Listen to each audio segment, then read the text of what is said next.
So, hello everybody, my name is Nicola Taylor and I am the Chief Operating Officer here at ScotlandIS.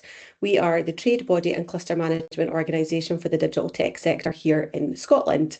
Before we get started, I'd like to take the opportunity to let you know that tickets and tables for our Digital Tech Awards, which take place on the 19th of March at the Radisson Blu in Glasgow, are currently on sale, as are early bird ticket rates for our annual ScotSoft conference and YSC Awards dinner on the 24th of September at the EICC in Edinburgh. A little over a year ago, we launched our series of ScotlandIS Tech Tidbits, which take place on the first Tuesday of every month. The sessions last 30 minutes and are designed to educate you on areas that you may want to know more about, encourage you to innovate with your newfound knowledge, and hopefully collaborate with the hosts of the Tech Tidbits. These sessions are recorded, so I would ask that you keep cameras and mics off, and I would ask that any questions you have be placed into the chat box and I will facilitate them for you at the end of the presentation. On important occasions, like Cyber Scotland Week, we run extra sessions. So today I am delighted to be joined by Debra Cairns, Managing Director at long-standing ScotlandIS member Net Defence. Cybersecurity is no longer just an IT issue. It's a leadership issue, a business continuity issue, and increasingly a reputational one. For many organisations, especially SMEs, the challenge isn't knowing that cyber matters, it's understanding what proportionate, practical action actually looks like. Today's session is about clarity, it's about cutting through complexity and understanding what's realistic, what's expected, and where the real risks and opportunities sit. I fully appreciate that nobody is here to listen to me speak today. So without further ado, I shall pass over to Debra. Thanks, Debra. Thanks, Nicola. Okay, guys, since it's a short session, we'll just jump straight in. As Nicola said, please feel free to drop any questions that you have in the chat as we go through. So we're going to have a look today at navigating your supply chain risk. The session will cover what supply chain risk is and the types of risk, focusing on cyber risk, the role of email, the human factor, and then how you go about taking some practical steps to start managing your supply chain. So what is supply chain risk? It really just refers to any potential for disruption along the supply chain that can negatively affect the flow of goods, services, information, or cash, dealing from the very first supplier in your chain to your ultimate end customer, even if you are not dealing with the end customer. What is supply chain risk? There are a number of common sources of supply chain risk. You can be looking at the supplier risk themselves, so bankruptcy, poor quality, delay. Looking more at operational risk is looking at equipment failures, production errors. You've got your logistics risk, so that is getting your goods from one place to another. Demand risk, so sudden changes in customer demand or inaccurate forecasting. Environmental risks such as natural disasters and extreme weather. And then geopolitical risks, so war, trade restrictions, tariffs. And the one we're going to focus on today, which is your cybersecurity risk, and that is attacks on your systems that manage your operations. Why does it matter? Increased costs, stock outages and shortages, missed deadlines, reputational damage, and reduced customer satisfaction. All things that are critical in us being able to manage and deliver services and products to our customers. There are three main types of risk. The first one is inherent risk, and unfortunately this type of risk will always exist within your supply chain, even within your business, regardless of any actions you take. And that could be, for example, maybe you can only get one component or one service from one supplier. Nothing you can do can remove that inherent risk, but being aware of that inherent risk is super important. Introduced risk. As the name suggests, it's something that is being brought into your supply chain. This can come through human error, negligence, and malicious actions. It's worth noting that these threats can originate from both inside your organization and from external sources. The final type of risk is exploited risk, and that's really when cyber risk and cyber criminals come onto the table when we look at risk.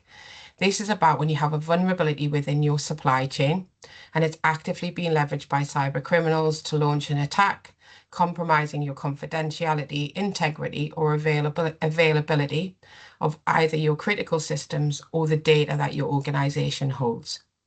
For example, a compromised supply infrastructure could be used as a stepping stone to access your systems and data.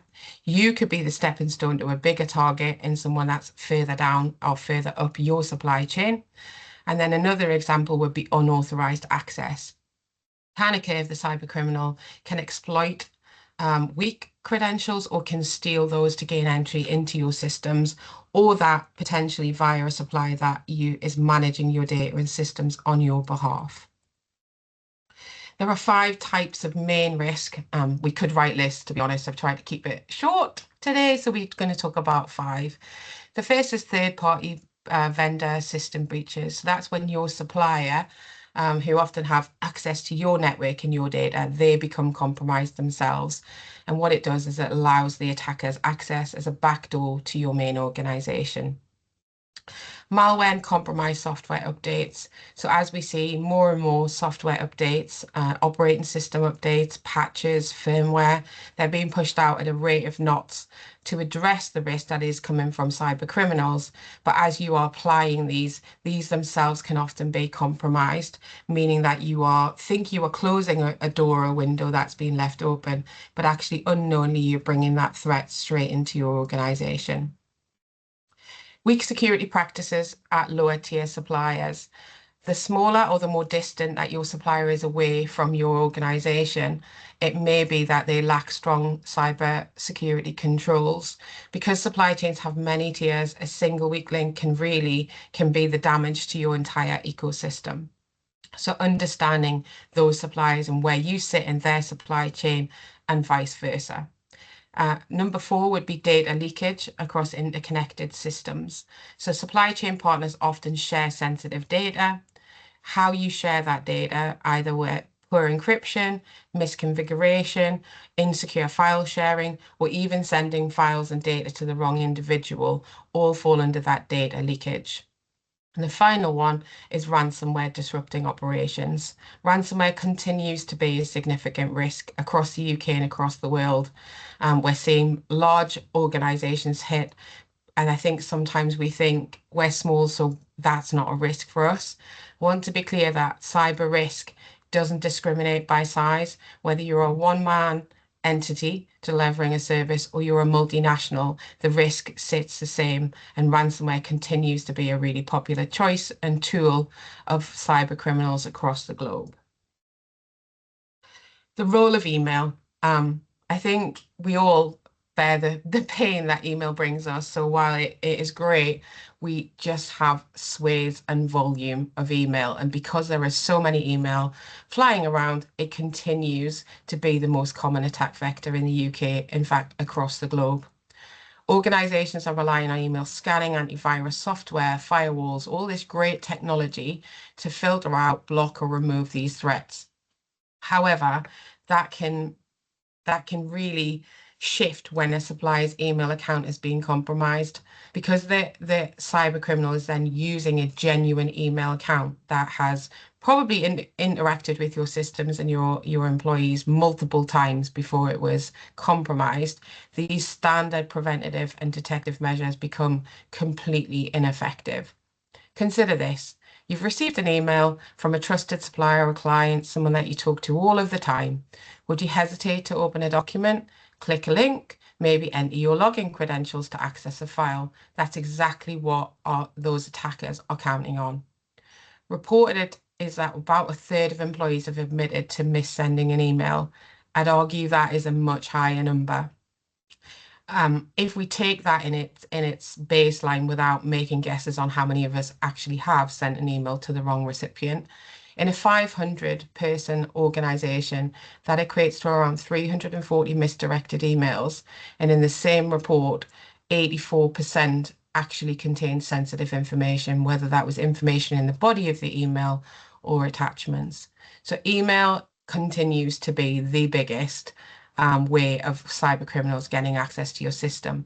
Don't rely just on the antivirus, the firewalls, and assume you are fully protected in those situations. The human effect. Something I spend a lot of time talking about, often refer to them as the human firewall.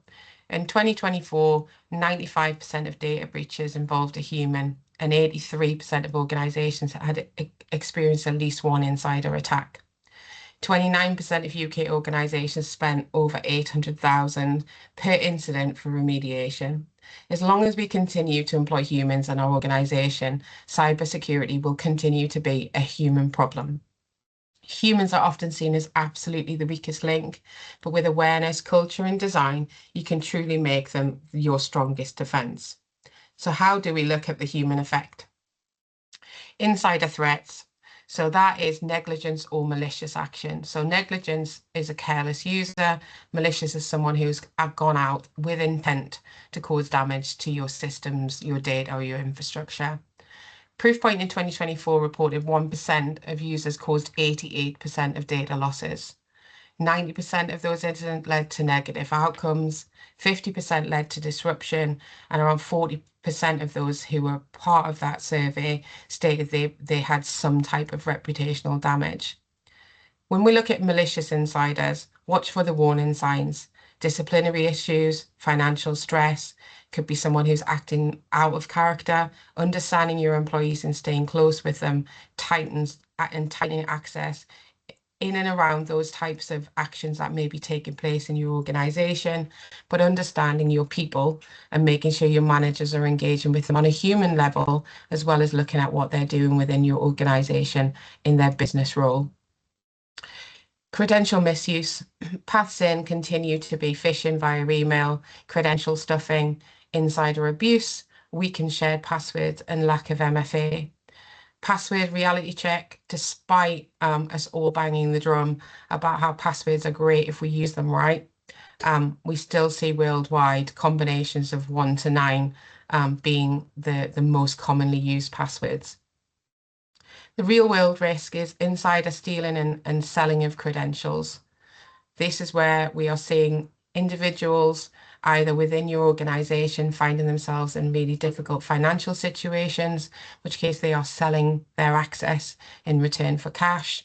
But it's really looking at those that also have the highest level access and making sure that you are locking that down and monitoring that, removing people from access when they leave your business. One that was shared recently that even surprised me was that when IT receive a request for a new hire, they create the account, everything's set up and ready to go. And then for whatever reason, that new hire doesn't start within your organization, that account is just left sitting. That one is just rife for a cyber criminal to get their hands on and abuse. Misconfiguration. We're still seeing around 21% of human error breaches in the UK report traced back to misconfiguration. So we're looking at all of the human side of it, but humans are also still responsible for making sure our technology is configured correctly to work. Cyber Essentials and Cyber Essentials Plus is great here for checking and auditing your configuration baselines. And don't forget, if you're outsourcing your MSP to a company like mine, do your due diligence. Don't assume because they're an MSP, they're doing a great job with their own security. So before you hand over the keys to your kingdom, do your due diligence on them. Then we look at social engineering, so part of the phishing family. Attackers are now exploiting that human psychology and bias. Messages are more polished than ever, using AI, more believable, and in a time when we are receiving hundreds of emails, we have to be lucky all of the time. They only have to get lucky once. Spear phishing is continuing to grow. So where we saw phishing get about an 18% success rate, we see those emails all of the time. Spear phishing is where they've selected a target, they've done some research, they've spent some time understanding this individual, often using open source information about that individual that we are putting out onto the web. And then they're making that more tailored and more specific. And that Startling has about a 53% success rate versus the 18. So you can see why cyber criminals are spending a little bit more time. In recent times, we're seeing whaling or CEO fraud coming more to the front. So that's where they're spending even more time researching and looking to target individuals and make it more bespoke, more tailored, more believable. it's easy to draw the conclusion that it will either be at that 53% or possibly higher from that point of view. When we look at what attackers are doing when they're using AI and looking at the phishing side of it, where time and money used to be is no longer, because AI is helping them to do that scrape of the internet, find me all of the information related to Debra Cairns, Managing Director of Net Defence. Before, that would have been a lot of manual labour, that would have been time spent, which is worthwhile if I was sitting in a similar role for a multinational company. They can now use AI tools to get that information about me much quicker. They can do it en masse, which means that the whaling and the CEO fraud and the spear phishing, availability of information at scale en masse is making this more popular than ever. So be careful when you're talking to senior people within your organization, making sure that you're having these conversations with them. So what is Scotland's strongest defence? It really is, in my opinion, cyber-ready people. So by investing in your human firewalls, you are really going to stand out from your competitors, and also from just strengthening your own risk position. We all spend a lot of money on technology. Are we even investing a small percentage in that, in getting your people ready to protect and become that strong line of defence? Continuous and relevant training, phishing simulation, adding a one-click report fish button. On my email, it's a red fish that sits in the corner. All of those things keep that at the forefront of your employees. But it also helps them to spot where they may make an error previously. If you're continuously training them, you're making them think all of the time. We have found within Net Defence and the wider Ogilvy family of businesses, it's a bit of a sport. They don't want to get caught by a Net Defence email. Now, you can argue that's not what we're looking for, but in reality, if they think every email might be a trick email from my team and they're slowing down and before they press those buttons, click those links, then that's exactly what we're looking for. Then they're taking care with the dangerous ones that find their way into their inbox. Zero blame culture. I can't encourage you enough to have this culture within your business.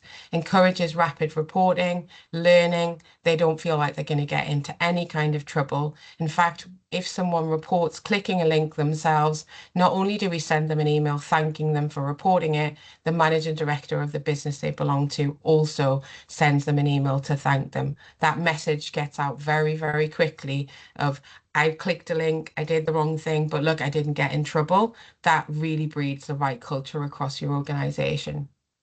Cyber Essentials continues to be a great tool with this, looking at your technology controls. Cyber Essentials Plus gives you that independent assurance alongside with that. Strong authentication, multi-factor authentication, two-factor authentication, turn it on wherever it is available. It is not going to protect you from everything, but it just makes it that little bit harder for cyber criminals to get through. Looking at least privilege, role-based access, frequent reviews, particularly those that have got the highest level privileges. And then what we're talking about today, vendor and MSP due diligence and configuration hygiene. Security does build walls and it does give you protection, but people continue to hold the keys. Expect human error, design for it, and really learn from it and really drive that change within your organizations.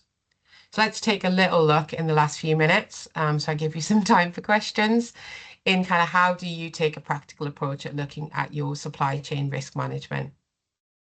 It's fair to say it is a business risk, it's not an IT task. You really need to be considering those engagements and where they sit and how you interact with your suppliers. But you need to treat this just like any other assessment you would do, whether it's a credit check or financial checks, operational checks, health and safety checks, legal risk. We need to start bringing cyber risk and supply chain risk into that family of just expected to be done before we begin and engage any work. First of all, not all your suppliers are created equal. Classify them first, assess them second. If you're looking at tiering, it's often common that we would see a 3-tier system used. Tier 1 is going to be your critical suppliers. It will include MSP companies like myself, but it's basically any supplier that if they were unavailable, can no longer provide that service, or they have access to all of your systems, data or part of your systems and data, meaning that they are incredibly important to your operations, and not forgetting anyone that's handling client money. Tier 2 is your important suppliers. That way we start to see things like your CRM system, your payroll system, regular but non-critical SaaS tools. And then the final tiering is your low impact suppliers. So that might include office supplies, catering, cleaning services. Stop drowning in that list of 200 suppliers, but focus your energy on where, if they were compromised, it would hurt you the most. A simple, repeatable supplier assessment process is where the real win can come from. Can you design it, implement it, and repeat it? That's what we're really looking for. Perfection isn't the goal. It's about being consistent and being able to repeat it and get that done in an efficient way. So identifying your supplier landscape and picking your classifications, applying structured questions covering things like cyber governance, technical controls, incident response, data protection. Come up with a scoring so that you are assessing them without bias. How critical are they? What's the control weakness? And what data sensitivity do they have, for example? Prioritize your improvements. Start with MSP, cloud platforms, anything that has privileged access or has client data. And then build this into your annual cycle at onboarding, renewal, whenever that service changes, whenever you're looking at that contract, make sure this sits alongside at that point in time. And I think I did all right with that, Nicola. I think I'm on about a few minutes left for some questions, I think. You have indeed. You kept the time very well indeed. And just in time for the first question that's popped into the chat here. Awesome. Just as a reminder, any questions that you do have for Deborah, if you pop them into the chat box here, I'll facilitate those for you now. So first question, what's the most common vulnerability you're seeing in SMEs right now? I think there's probably two. We know that patching and not patching your systems and applying those technology security updates when still not seeing them applied fast enough. The argument is always, we can't make the system unavailable, so we can't add the patch, and delaying it and pushing it out, and users delaying it. We all get those reminders all of the time, and it's never a convenient time. I did my update this morning, so it didn't happen in this session. And I think the other side is still that kind of myth that technology protects you and it's not an SME problem. Cyber does not consider size at all, and cyber criminals don't consider it anymore as something that they even factor into their decisions on who they might target. Yeah, no, absolutely. So no other questions. Oh no, wait, so there is, excuse me, another question there. If a small organization has a limited budget, where should they focus first? I think just going back to the slide I had previously is assess your suppliers first. So the kind of scenario that I ran through there, let me just pop back to the slides, probably easier. This doesn't have to cost you a lot of money. It's going to cost you a little bit of time. But once you've decided what you care about and what your questions are, it's really about doing that step one first. Start with the critical. If you only deal with 2% or 5% of your critical suppliers and you get that right, you have significantly reduced your risk, both from internal and external risk from that point of view. This isn't about enterprise level budgets. It's not about fancy tools. It's not about spending thousands of pounds. This is about thinking about who they are, who you care about, and doing the time with those and working with them in a lot of cases. What is great to see is when someone is bigger in that supply chain and they spend that time with smaller entities in the supply chain and really help them strengthen. But this is not about enterprise level cash and money. It's about a bit of time and really focusing on those critical and high risk suppliers. Wonderful, thank you. So another question that's just popped in here as well is, are there any templates or guides available for planning out your risk management? So actually, Catriona and I were just talking about this before the session because I have been pulling something together specifically for this. So I think Kat and I are going to have a conversation offline to see what we can do to get that out to your members, Nicola. So either looking to see whether we can run another webinar, which would be a practical workshop one, where I would literally go through and plug that in. There will be other templates out there. We have some great organizations, you know, the NCSC is always pushing some great things out. So there are lots of things out there, but we're certainly looking to see if we can maybe do a follow-up if there's demand. And we have created a very simple Excel-based template that we're hoping we'll be able to share with your members as well. Wonderful, that would be great. Thank you, Deborah. The other place that obviously you can have a look at for resources and things is the Cyber Scotland Partnership website, which we'll share the link with as well later. I'll drop it into the chat just shortly for you. I have one last question, if we can get to that just kind of quite quickly. So you had touched on obviously building that kind of cybersecurity culture. How do you go about doing that if cybersecurity is not your kind of full-time job? I think start with what's relevant and what your employees will be interested to think about and hear about. So, for example, we run regular training throughout the year, but at the beginning of November, every year we issue a Be Safe Online while you do your Christmas shopping. Little snippet training. We know that some of our colleagues send it out to their wives, their partners to spend 5 minutes looking at it. I think if you improve people's cybersecurity at home and you teach them things that make them safer at home, they will bring that into the workplace.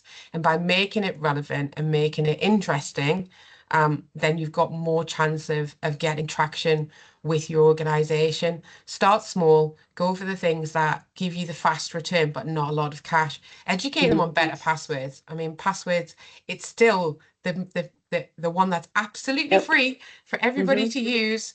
And we still are using 1, 2, 3, 4, 5, 6, 7, 8, 9, which distresses me no end from that point of view.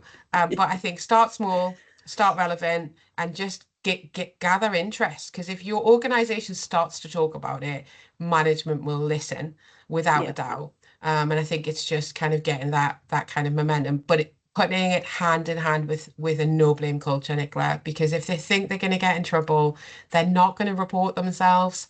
And the value of knowing that early can be like game changing from kind of stopping that from being any worse than it might be already. Wonderful. Thank you very much. So we do only have a couple of minutes left, so I don't think there are any other questions in the chat. However, if I have missed anything, then obviously we would be more than happy to follow up with Deborah afterwards. The session has obviously been recorded, so we will share the session with you as well as some of the other information that has also been spoken about on this webinar. I just want to say a huge thank you to Deborah and Net Defence for joining us today and for taking the time to produce this webinar with us.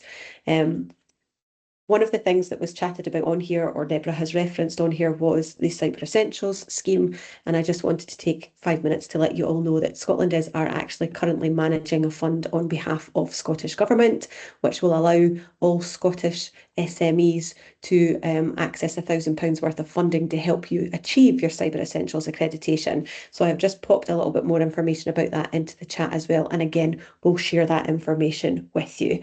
But thank you again to Deborah and to Net Defence for today's session. And thank you to all of you for joining us today.